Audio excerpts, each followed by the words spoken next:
No niin, hetki on vierähtänyt edellisistä videoista. Yksinään kun hyvin pitkälti tekee näitä valmisteluita täällä Suomen päässä aina, niin pitää vähän priorisoida näitä asioita ja aikatauluja, niin sen suhteen vähän hiljaisempaa on ollut nyt videorintamalla. Tosiaan Ducati saatiin valmiiksi silloin Mikkelissä penkissä ja sen jälkeen heti suoraan pyörä sitten autoon ja kohti Kroatiaa ensimmäisiä testejä varten sinne. Ja testithän oli tosi positiiviset. 2 päivää ajettiin Ducatilla, 1 päivä ajettiin Pemarilla. Vauhti oli molemmilla pyörillä erittäin lupaava.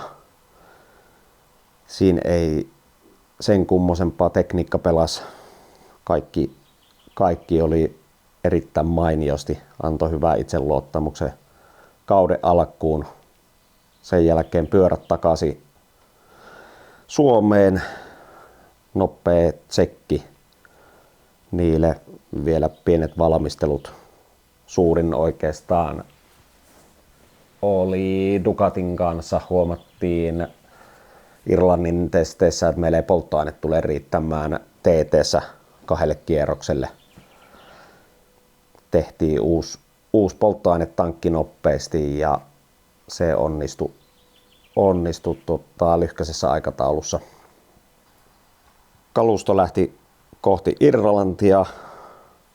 Northwest 200 kilpailu oli siellä sitten ohjelmassa. Vähän yli 100 000 seuraajaa, katsojaa siellä, eli ei ole mistään pikkukilpailusta kyse. Ja odotukset tosiaan kovat. Tulos jälkikäteen tälle kotiautotallista kuvattuna ja sanottuna niin täysin nolla. Ei jäänyt kyllä muuta kätteen, kun siihen tulee vain kirjaa, tarinoita ja kommelluksia, mutta kaipa nekin on sitten tärkeitä jossain vaiheessa. Mutta tosiaan itse harjoituspäivät tosi repaaleiset oli säitten takia. Siinä tehtiin virhe, että joka kerta pitäisi näköjään lähteä radalle, oli keli mikä tahansa. Oli superstokkien harjoituksessa huono keli, puolet radasta märkää, puolet kuivaa. Ajateltiin, että ei lähdetä pyörää likkaamaan sinne harjoitukseen ja tiedetään, että on yksi kovimpia kavereita vesikelillä, eikä sitä tarvii lähteä reenaamaan ja meillä on hyvät säädöt. Niin ajateltiin, että jätetään se välistä, mutta tälleen jälkiviisaana niin olisi pitänyt lähteä siihen harjoitukseen, koska seuraava aika jo sitten oli kuivalla, mikä tiedettiinkin, mutta siinä tuli meillä tekninen ongelma. Pemaristahan jos polttoaine suutin, mitä ei ole ikinä käynyt, ei edes tiedetä, että semmoinen olisi mahdollista hajota, mutta näin näköjään kävi ja pyörä meni vikatilaan ja yritettiin selvittää vikkaa siinä 40 minuuttia, oli aika ajoa takana, mutta ei vaan löydetty vika, ei olisi kyllä ollut varaosiakkaan siihen nähen, mutta se meni sitten ja lähtöpaikka 26 siinä. Ei hyvä ja sen jälkeen superpaikkien aika ajo, se meni paremmin. Sijoitus 9 oli sitä mitä odotettiinkin. Tavoite oli 10 sakkiin päästä aika ajoissa, eli 3. riviin kun pääsee, niin on hyvä lähtöasetelma sitten kilpailuun ja se onnistui. Kierrosaika oli ihan hyvä, edellisvuoden tasoa, siinä ei mitään. Ja sen jälkeen viimeisenä oli supersporttien aika-ajo. Siinä pääsi vauhti yllättämään itseni ja varmasti kaikki muutkin, että ei ennätetty ajaa hirveän montaa kierrosta ennen punalippua, mutta huomasin jo heti ekoilla kierroksilla, että pyörä kulkee tosi hyvin muihin nähen ja pysyn kärkiporukassa hyvin, että siinä oli Dean Harrison ja Alastair Sealy ja ketä näitä muita olikin ja pystyi heidän kanssa ajamaan siinä niitä aika jo kierroksia pysymään imussa. Sen jälkeen tuli punainen lippu ja jäin tunniksi ainakin radan varteen sitten punalippuun oottelemaan vapautumista, että päästään niin kuin takaisin varikolle. Ja kello oli varmaan 9:30 illalla siinä vaiheessa, kun pääsi varikolle pyörän kanssa, katuvalot jo paloja. Sieltä kun tultiin pois, niin mekaanikot oli vastassa ja näin jo niiden naamasta, että nyt on hymy herkässä ja pojat sanoo, että se on sitten 3. sija tässä aika-ajossa ja sehän tietysti lämmitti itteni ja osasin kyllä odottaakin jo siinä aika-ajojen tiimellyksessä, että varmasti kympisakissa ollaan, mutta että noin korkealla ja loppujen lopuksi yhdistetyissä tuloksissa sitten 4. ja erittäin vahva fiilis oli sitten siihen kilpailustarttiin. Sitten itse kilpailupäivään ohjelmassa oli 4 kilpailua, 2 Superbike-Pemarilla, 1 Stokki-Pemarilla ja 1 sitten Supersportti Ducatilla. Aamu jo heti lähti aika huonosti liikenteeseen, että ensimmäinen Superbike-kilpailu oli 10 jälkeen aamusta ja siinä lämmittelykierroksen jälkeen gridiin 1 kierros, kun on 14 kilometriä siellä pitkä, niin sen jälkeen siinä on vielä gridissä aikaa lämmittää renkaita ja tankata vielä pyörä kertaalleen ja tehdä tsekkihommat, että siinä on semmoinen noin 5 minuuttia aikaa ennen kuin sitten itse startti tulee tapahtumaan.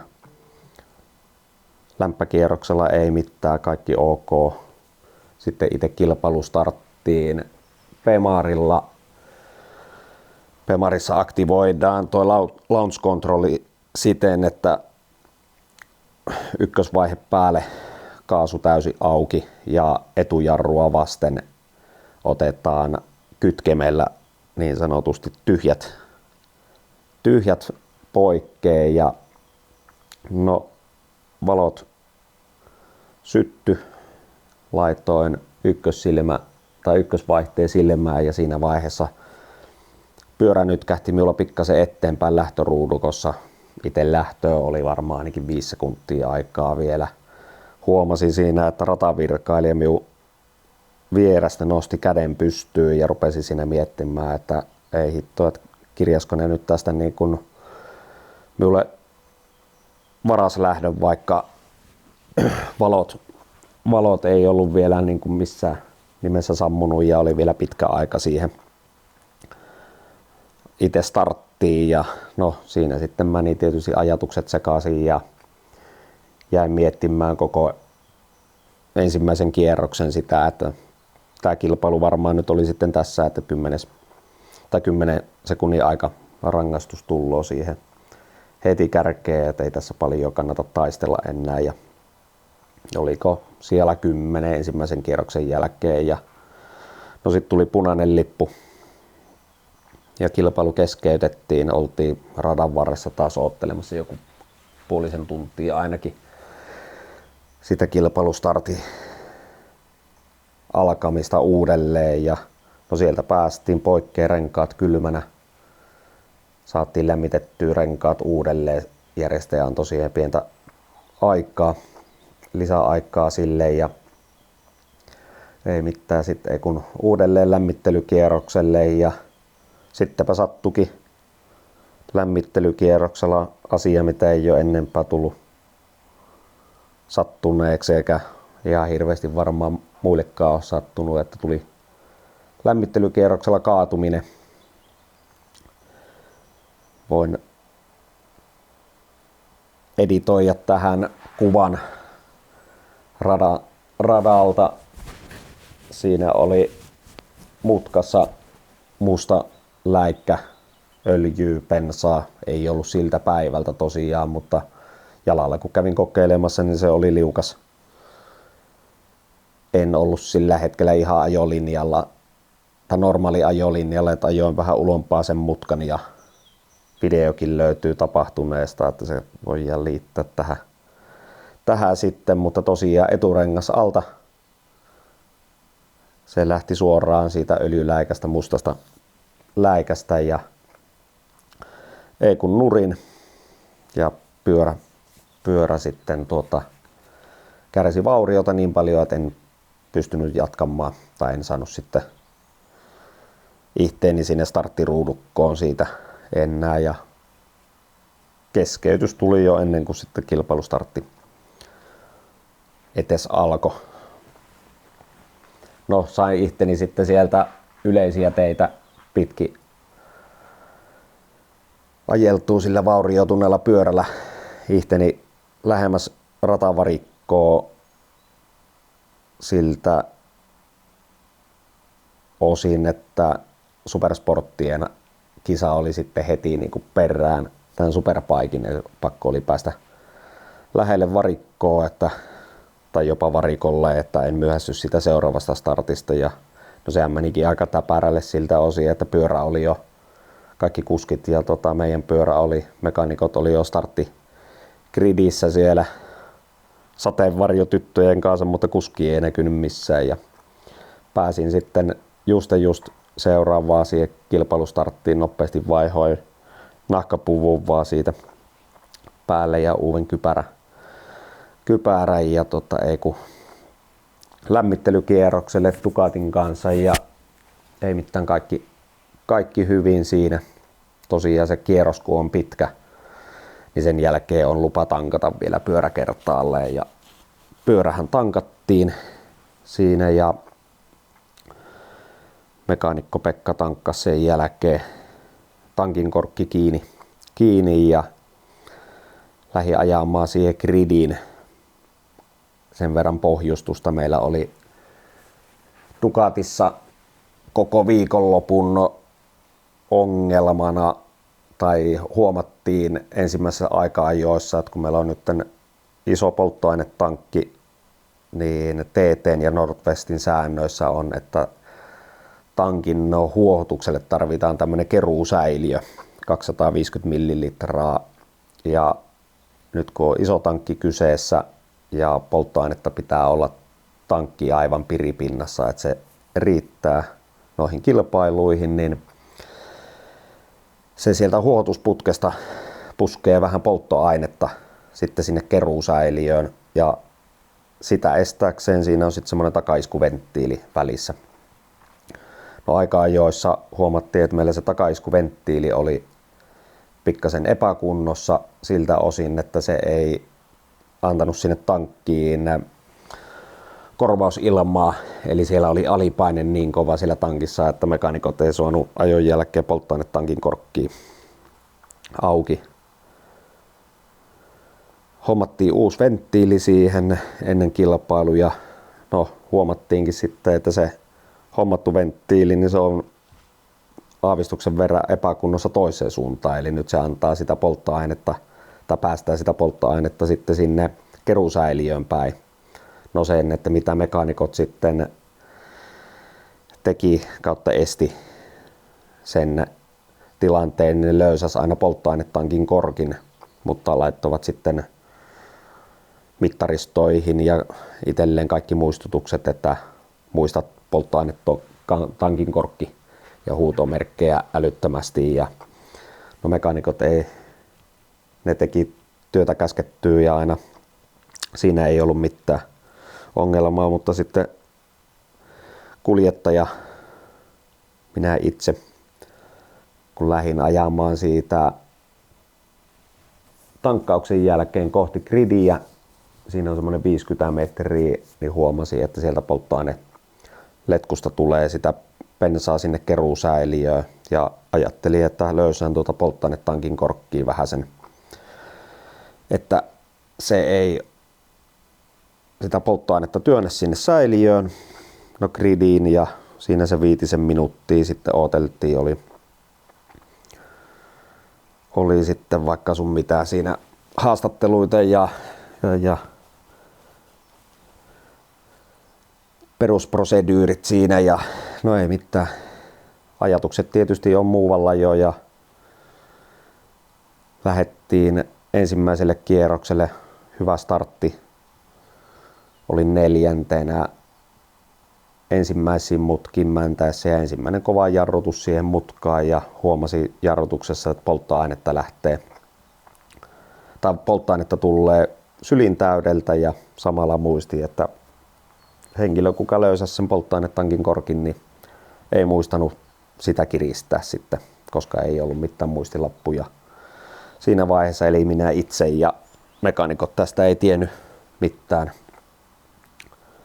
koska sen ajon aikana löysäsin sen 50 metrin siirtymisaikana ja oma moka täysin. Ja siinä jarrutuksessa sitten tietysti havahduin ja säikähin sitä tilannetta, että mistä tätä polttoainetta tulee ja tajusin heti ja siinä jarrutus meni sitten sen verran pitkäksi, että siinä oli lähellä Michael Dunlopia osuminen, mutta onneksi sain väistettyä sen kovalla jarrutuksella, mutta seurauksena oli sitten, että kaaduin siinä ja jarrutin keula alta ja se kilpailu oli sitten siinä. Ja sen jälkeen pääkoppa oli kyllä niin jo sekaisin, että 2 kaatumista samalle päivälle ja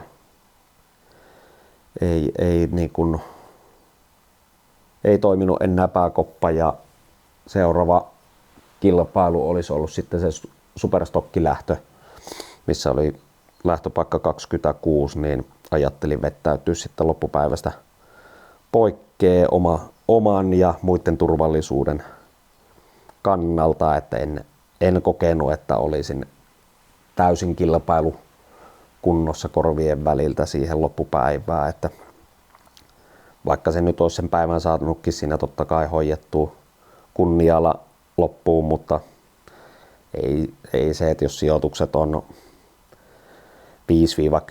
5-10 sille välille, niin ei niitä kukaan muista eikä niistä sitten niin kuin sen enempää mitään mielihyvää saa, niin parempi oli sitten vettää peli poikki ja katse tulevaan, että semmonen oli Nordwestin reissu sitten, mutta kaipa tähänkin, niin, tai tästäkin reissusta, niin siihen kirjaa sitten niitä tarinoita saapi.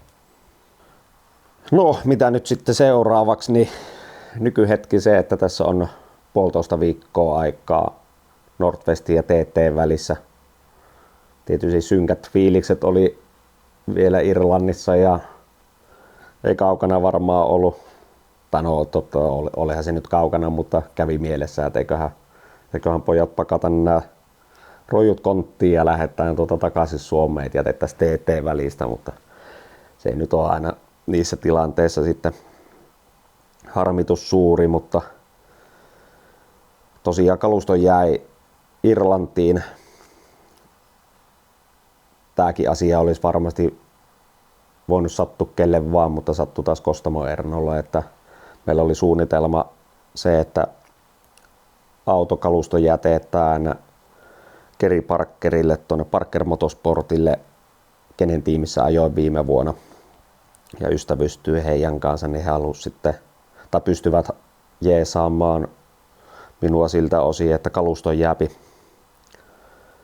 heidän tykö sinne turvaan ja ensi viikon keskiviikkona on meillä kalustolle sitten lautta varattu Irlannista Mansaarelle ja me lennetään itse sitten perjantaina perässä. Oli sovittu sitten, että tämä Parker Motorsportin mekaanikko ajaa sen meidän kaluston keskiviikkona laivaan, kun on menossa jopa tapauksia sinne, mutta siinä sitten sattuu semmonen, että heidän kuljettaja loukkaantui Nordwestissä ja he teki sitten päätöksen, että nyt eivät ole sitten lähdössä TTC:n, kun ei ollut muita kuljettajia ja no sinnehän ei totta kai ole se mekaanikkokaan menossa ja auto on nyt Irlannissa ja me ollaan Suomessa ja viikon päästä pitäisi olla, tai no joo, tasan viikon päästä pitäisi olla sitten auto siellä lautassa ja nyt selvitellään sitten vielä, että kuka me saadaan sieltä se auto ajettua tai kuka ajaa se auton lauttaa, mutta katsotaan, eiköhän sieltäkin nyt joku löytynyt sitten siihen ratkaisu. Ajatukset alkaa tosiaan olemaan teettetä kohti vahvasti. Nyt hallitaan vielä lentolaukut täytteen varaosia Bemariin ja Ducatiin, mitä hajosi sitten niistä pyöristä viiänne mennessään ja korjataan vauriot sitten TT-varikolla. Mitään isompaa ei onneksi hajonnut siinä kaatumisessa, niin kaikki saadaan kyllä valmiiksi. Ja tosiaan viikon päästä perjantaina me lähdetään reissuun sitten mekanikkojen kanssa täältä Suomesta, että meitä 5 lähtee kaiken kaikkiaan ja sitten sinne ja laitellaan sieltä kuulumisia. Monille Mansaaren TT on varmaan tuttu YouTube-videoista ja siellä nähdyistä vaarallisista tilanteista ja huimasta vauhdista, mutta nopeasti TT on maailman vanhin moottoripyöräkilpailu. En nyt muista historiaa, minä vuonna on ensimmäisen kerran ajettu, mutta taitaa olla ennen ensimmäistä maailmansotaa ajettu ja vähän reilu 60 kilometriä pitkä on yksi kierros. Siihen mahtuu kyllä sitten ihan kaikkea, että on vuoristoa, kaupunkia, peltotietä, normaalia tietä, ihan niin kuin kaikkea ja erittäin epätasainen. Pyörä ei ole hetkeäkään sen 60 kilometrin ajan niin kuin suorassa eikä vakaana, että koko ajan tahtoo jonnekin päin viedä kuskia ja pyörää. Se on haaste fysiikalle, psyykkeelle, kalustolle, että kaikki pitää niin kuin natsata kohilleen siellä ja 2 viikkoa kestää. Ekana on harjoitusviikko, ajetaan joka ilta harjoitusviikolla semmonen joku 3-4 kierrosta pääsee illassa ajamaan ja sitten on kisaviikko. Ja nyt kun ajan sitten kaikissa 3 luokassa, stokki, superbike ja sportti, niin taitaa olla joka päivä sitten kilpailut, että 2 viikkoa ajetaan putkeen siellä kilometrejä varmaan tulee se 3500 kilometrin paikkeille sitten sen koko 2 viikon aikana. Pisin kilpailu on seniori TT 6 kierrosta putkeen. Käydään 2 kierroksen välein vaihtamassa aina takarengas ja tankkaus. Eli jos se on noin 18 minuuttia vai 20 minuuttia se kierros, niin sen kun kertoo 6, niin tulee kisapituus sitten ajallisesti, että puhutaan melkein sitä parista tunnista sitten. Siinä vaiheessa, mikä on se kova rypistys, niin se on fysiikalle tosiaan ja psyykkeelle erittäin haastava. Et siinä se on oikeastaan se TT-haaste ja tavoitteita ei ole sinne sen kummosempaa. Nyt on 4. kerta, kun menen sinne 5. vuonna tai 5. vuosi vielä on ihan täysin harjoitusvuosi. Tuloksia ei millään tapaa mietitä, että mennään kunnioittamaan sitä rattaa ja keräämään sitä kokemusta ja tulos on sitten se toissijainen juttu siellä, että totta kai aina se mielessä on siellä, että pitäisi päästä kovempaa ja kovempaa, mutta se tulee sitten, jos se on tullakseen se hyvä kierrosaika siellä, että keskitunti-nopeudella siellä sitä kierrosaikaa niin sanotusti lasketaan ja siellä ei ajeta miestä vastaan, että aina 10 sekunnin välein startataan niin kuin siihen kilpailuun ja kelloa vastaan ajetaan.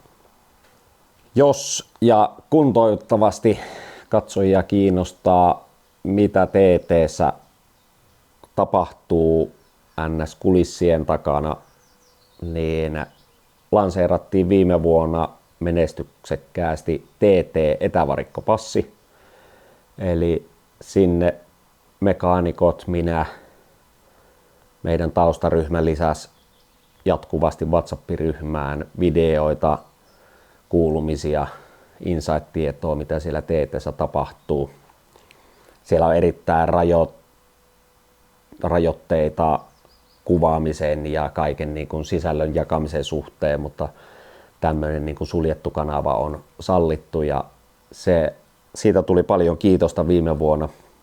Saatiin sinne hyvä porukka seuraamaan ja se nyt on tarkoitus tänäkin vuonna toteuttaa ja nyt laitettiin niin sanotusti liput myyntiin sinne ja jos haluat tosiaan seurata mitä TT:ssä tapahtuu, niin tilaa eke38.fi verkkokaupasta pääsylippu niin sanotusti varikkopassiin ja oot oikeasti ajan tasalla mitä siellä TT:ssä minäkin päivänä tapahtuu. Ja sen voin taata, että tapahtumia tulee varmasti riittämään TT:ssä niin kuin aina.